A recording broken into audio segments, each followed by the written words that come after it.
Atalia Praratia menggugat cerai suaminya, Ridwan Kamil tengah menjadi sorotan publik.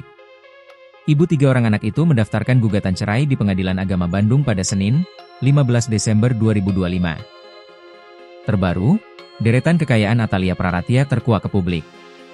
Ia diketahui memang sudah tajir sampai tak tuntut harta gono gini dari Ridwan Kamil. Melansir dari tribunjabar.id, saat ini Atalia menjabat sebagai anggota DPR RI Komisi 8 untuk periode 2024-2029. Dari jabatannya itu, Atalia memiliki gaji mencakup gaji pokok, sekitar Rp4.200.000, ditambah berbagai tunjangan, jabatan, kehormatan, komunikasi intensif, hingga uang sidang, yang jika ditotal diperkirakan bisa mencapai lebih dari Rp50 hingga Rp75 juta per bulan. Selain itu, Atalia juga merupakan kader di Partai Golongan Karya. Ia juga merupakan mantan ketua tim penggerak PKK Kota Bandung dan Jawa Barat.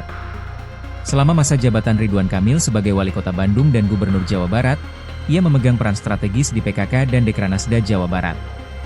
Selain menjadi politikus, Atalia memiliki profesi sebagai dosen tetap di Universitas Widyatama sejak tahun 2020.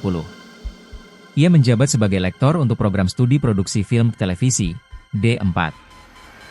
Atalia tercatat menjabat sebagai komisaris di perusahaan konsultan arsitektur, komisaris PT Urbane Indonesia tersebut sejak tahun 2013.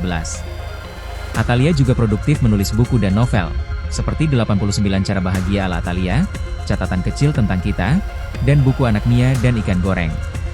Istri mantan Gubernur Jawa Barat ini juga pernah tampil sebagai aktris pendukung dalam film, seperti Ancika, Dia yang Bersamaku 1995. Berdasarkan LHKPN 2024, Atalia Praratia memiliki total harta kekayaan sekitar Rp26,5 miliar. Total harta kekayaannya itu berasal dari properti, kendaraan dan investasi lainnya.